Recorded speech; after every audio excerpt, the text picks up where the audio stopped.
seguinte, que o bicho vai pegar. Quem cultiva a semente do amor, joga pros meus filhos também, pro Marisa, pro Breno, vai saber esperar sua hora. Quem cultiva a semente do amor, segue em frente, não se apavora. Vai, olha o chinelinho do Barreto. A partir de agora, O chinelo do Barreto. no ar. Sujeito homem. Parece que tá bem engessado, parece. De audiência. Programa Semear. Tá nice. Aumente o som. Aumente o som. Contagem regressiva. 5, 4, 3, 2, 1. Programa Semear. Bom dia, semeadores e semeadoras. Aqui é Fábio Galiza, esse locutor que nos fala.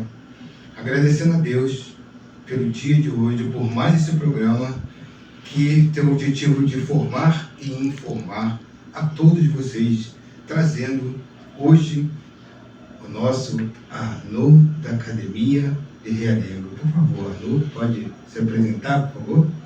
Bom dia, quero agradecer o convite, agradecer meu amigo Barreto que me trouxe aqui, agradecer o excelente trabalho que vocês vem fazendo aqui pela Zona Oeste.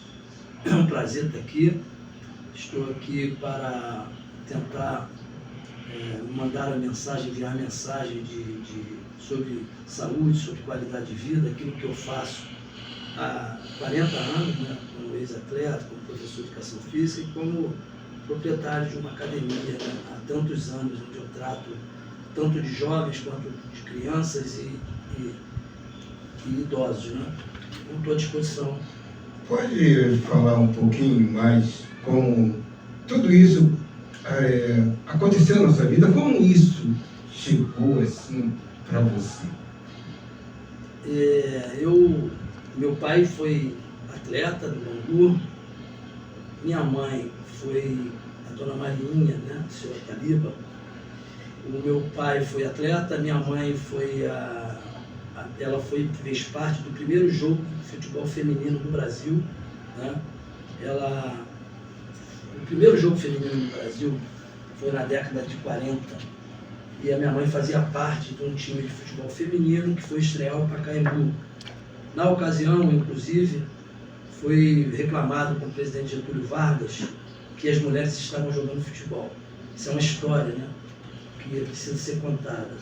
E eu sou filho da dona Marinha, então eu herdei geneticamente essas condições físicas, psicológicas, esses bons exemplos na prática da atividade física, né? Então eu fui atleta do Fluminense, fui atleta do Bangu, sou um veterano do Fluminense hoje, inclusive quero convidar vocês, no dia 6 de dezembro, haverá um jogo de futebol de veteranos entre Bangu e Fluminense, lá no Campo do Ouro Negro, no Barato, em Realengo. Eu estarei jogando um tempo em cada clube, porque eu joguei atleta dos dois. Então, por essas razões, eu tive a vontade de montar uma academia para dar saúde às pessoas, porque eu sei o quanto foi benefício para mim, benéfico para a minha vida, para os meus filhos, minha filha, meu filho, Breno e Yasmin, que cuidam da saúde, né? E isso para mim é muito importante, porque eu trabalho ajudando pessoas, né? Isso é muito fundamental para mim. É interessante essa história, porque realmente remete à raiz familiar, né? É tudo que nós sempre cultivamos dentro da Igreja Messiânica através da nossa ancestralidade, né? Dito isto, Arnaud, você tem a formação e tem o nome completo. Pode falar, por favor? Sim. Meu nome é Arnaldo Luiz Gomes Freitas, sou mais conhecido como Arnaud da Academia. Eu, além de me formar em Educação Física na Castelo Branco, eu fiz pós em futebol na UERJ também. E fui diretor da Associação Brasileira de Academia. Então, portanto, eu tive o prazer de conhecer esse mercado de fitness, que é um mercado revolucionário em termos de saúde no Brasil. O Brasil hoje é o segundo maior país praticante de atividade física em academia, a gente só perde para os Estados Unidos. Então isso foi uma coisa extraordinária, né? E após a pandemia aumentou a procura, porque entendeu-se, a ciência entendeu, o governo entendeu que a academia é essencial. A gente não era considerado essencial antes da pandemia, então isso prejudicou muito, tanto pessoas quanto as empresas, as academias, porque tiveram que ser fechadas.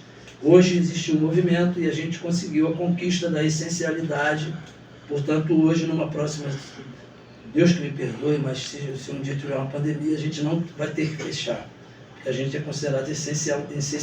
Tanto que a gente paga lá a contribuição da vigilância sanitária, né? Anualmente a gente é obrigado a pagar, porque a gente é considerado da área de saúde. Qual o endereço da academia? O endereço é Rua Goulart de Andrade, número 106, em Realengo. Lá a gente tem natação do bebê ao adulto, hidroginástica, tudo piscina aquecida. A gente também atende portador com deficiência, né? Tem muitas crianças com autismo, com TDAH, e a gente tem o maior prazer em oferecer esse serviço com qualidade, porque inclusive, aproveitar e dar uma mensagem aqui, a gente vai abrir lá uma turma gratuita para quem não tem condição de pagar. A gente está criando lá, o programa já está ficando pronto, e a gente vai ter os critérios, né, para realmente atender quem não pode pagar. Como é que faz para poder entrar em contato lá com a academia? Eu vou deixar meu telefone de contato, né? A gente ainda não está pronto, então é procurar a academia, né, para a gente conversar, porque assim, a gente não tem como atender. Ainda não tem rede social? Assim, Pode entrar na Arnaud Academia, né, o Instagram Arnaud Academia, ou Arnaud da Academia, né? A gente vai procurar manter essas informações, que é um sonho meu, né? Eu tenho 3 pessoas com portador de deficiência na minha família, né? O meu irmão, que inclusive me motivou a fazer isso, porque a minha mãe contava que quando meu irmão teve poliomielite, não existia ainda a vacina Sabin. E aí a minha mãe tinha que levar meu irmão, José Luiz, de trem, e a minha mãe acabou perdendo um filho, de tanta pressão no abdômen, na barriga, né? E o meu irmão, ele é um cara muito inteligente, ele superou isso, mas ele é portador de deficiência, ele não tem o membro inferior, ele não consegue andar. Também tive um primo, José Carlos Gomes de Oliveira, filho do saudoso e querido Dr. Manuel Gomes de Oliveira, Dr. Nezinho, Carlinhos, nosso primo, que lamentavelmente num assalto levou um tiro na coluna, ficou paraplégico, e hoje também isso mexeu muito com a nossa família. E o meu irmão Paulinho da Emoção das Flores, que também foi fazer uma cirurgia de prótese no joelho e acabou perdendo o membro inferior dele. Então isso mexe realmente comigo, né? A família toda ficou muito triste com isso. Então atender esse público para mim vai ser um prazer. Isso é importante porque agrega valores também às pessoas com deficiência, né? E essas pessoas não têm muito amparo político, essa que é a realidade, né? Muitas das vezes as pessoas focam muito em obras do que no ser humano, porque chama mais atenção e angariam mais votos. Mas esse seu trabalho é muito importante porque precisa de apoio dos nossos políticos da área. Afinal de contas, Bangu é um dos maiores colégios eleitoral. Tanto é que o nosso prefeito não sai de Bangu, né? Ele não sai de Bangu porque ele é o local mais votado dentro do Rio de Janeiro, é Bangu. Prefeito Eduardo Paes, um abraço, né? Sabe o respeito que eu tenho pelo senhor e toda a sua equipe. Mas que a verdade seja dita. Precisa apoiar o trabalho do Arnaud. Eu sei que esse vídeo vai chegar até o senhor, vai chegar às autoridades, governo do Estado, governo federal, sei que vai chegar. E é importante que se apoiem mais essas iniciativas. Vamos aprofundar um pouco mais, já que estamos falando política na área política, Arnaud? Vamos, o que você falou é uma grande realidade, né? Eu tenho formação, né? Sou professor, eu sei da importância, não adianta somente tratar de obras, né? A gente precisa atender ao professor, ao funcionário público, né? Porque o funcionário público ele é a engrenagem da sociedade, né? A sociedade precisa de um bom hospital, de uma boa clínica da família, de uma boa UPA, de um bom atendimento. A gente precisa melhorar realmente o CIGEG, né? Porque o CIGEG não está funcionando bem. Eu conheço pessoas que demoram muito tempo para conseguir serem atendidos, né?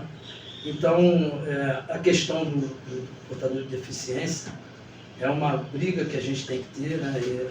É uma coisa que eu vejo assim como uma importância fundamental para atender aos pais, né? Eu vejo lá pais que, quando veem os seus filhos melhorando o suporte 1, o suporte 3 caindo para o 2 e para o 1, pô, a felicidade é muito grande, sabe? Então, isso tem que se tornar uma política pública, atender esse pessoal.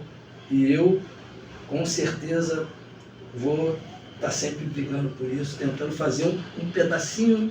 A minha parte eu vou tentar fazer. Espero que o poder público, tanto o governo federal, estadual e municipal, atenda e tenham centros de atendimento, não só do portador de deficiência, mas o próprio idoso, né? Eu tenho uma ideia que eu gostaria de divulgar, que é fazer centros de tratamento de idosos. Por que isso? Eu vejo assim, quanto que custa hoje um cuidador de idoso? Qual é o idoso que depois de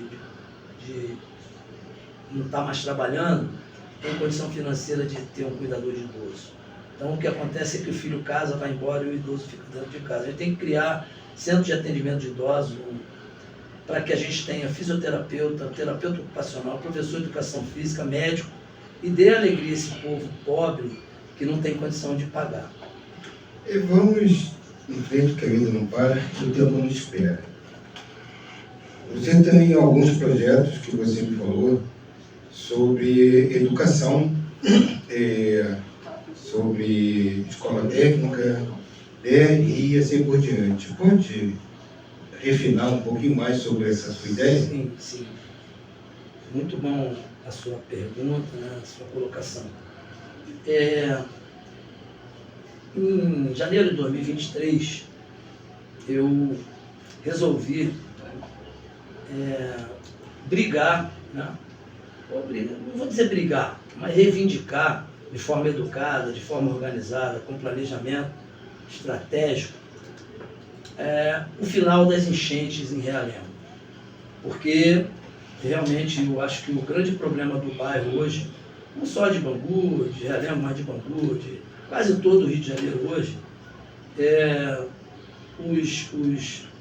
as pessoas que usam droga, né, principalmente o crack, eles estão ocupando alguns locais, né, e há assim uma grande invasão por parte desse público aí, invadindo locais, invadiram a delegacia 33, fizeram um caso de prostituição, local de prostituição, invadiram o Colégio Souza Lima lá, né, vilipendiaram lá, destruíram o colégio, só não levaram os concretos porque o ferro velho não compra.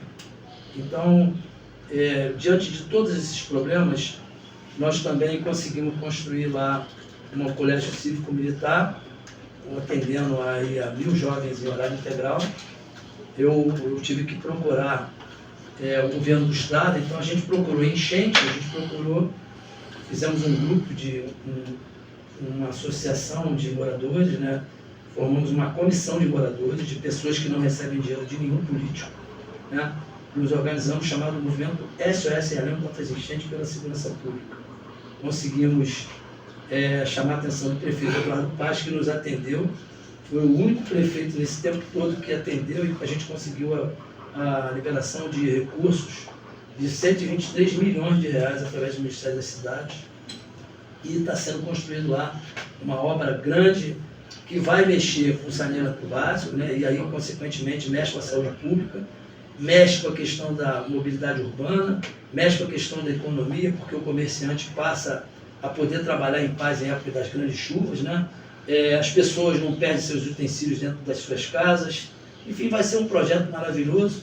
Esse projeto foi criado pelo SOS Realengo e a gente convidou, ou através do movimento, nós convidamos os vereadores da região para participar. Todos participaram, eu agradeço a todos eles, né? Pode falar o nome deles se quiser, fica à vontade. E todos eles que participaram. Todos participaram, chamam o Luiz Carlos Ramos Filho, o Boró, o Renato Moura, a Tainá, não posso esquecer, Márcio Santos, Dr. Gilberto, né? Mas realmente esse projeto ele foi iniciado pelo SOS Realengo, né? Nós os convidamos porque é uma questão de respeito, de apoio também, eles apoiaram o projeto, mas realmente esse projeto foi criado mesmo pelo SOS Realengo e graças a Deus está sendo construído, né? E isso vai mexer com a vida das pessoas no bairro. E também lembraram, né, que também nós deixamos a questão ideológica de lado, né? A questão de direita, de esquerda, de Lula e Bolsonaro, não existe isso aí, Realengo. A gente quer trabalhar o bairro. Então a gente construiu lá, no lado do Eduardo Paz, que é ligado ao Lula, a gente procurou lá o prefeito e ele nos atendeu. E na questão do Estado a gente procurou, onde eu agradeço também ao deputado Márcio Alberto, tem que ser ético com ele, né? Sim. E ele nos levou, nos encaminhou, mas nós tivemos, o SOS iniciou esse movimento. Se não fosse a nossa cobrança, nada disso aconteceria. Nós montamos lá um colégio cívico militar, está sendo construído, para 1.000 jovens em horário integral, e a FATEC na antiga 33DP. Isso aí vai mexer com a vida de muita gente, muitos jovens. E assim, eu acho, caro amigo, que a gente tem que fazer praça sim, parque sim, mas a gente tem que cuidar da educação. Sem educação a gente não vai mudar nada. Praça dos Cadetes. E também lembrar, a gente também está reivindicando lá em Realengo a reforma da Praça dos Cadetes, do outro lado do coletivo, a reforma da Praça de Realengo, porque realmente a praça está abandonada. A gente está reivindicando a volta das linhas de ônibus que passavam no centro de Realengo, porque o comércio se esvaziou com a retirada do 741, do 742, do 777, as linhas de ônibus. Também queremos ter de volta o nosso Grêmio de Realengo, que é um clube que recebeu Roberto Carlos, Gonzaguinha, Rita Lee, Ney Mato Grosso, Emílio Santiago, né? Grandes artistas da música popular brasileira, e o povo nosso sente carência de ter um clube onde possa reunir famílias, amigos, jogar futebol, tomar uma cerveja, ouvir uma música. Então a gente quer reivindicar isso ao prefeito, o prefeito nos recebeu muito bem, e se Deus quiser, a gente se organizando, a gente vai conquistar isso mais um benefício para o bairro de Realengo.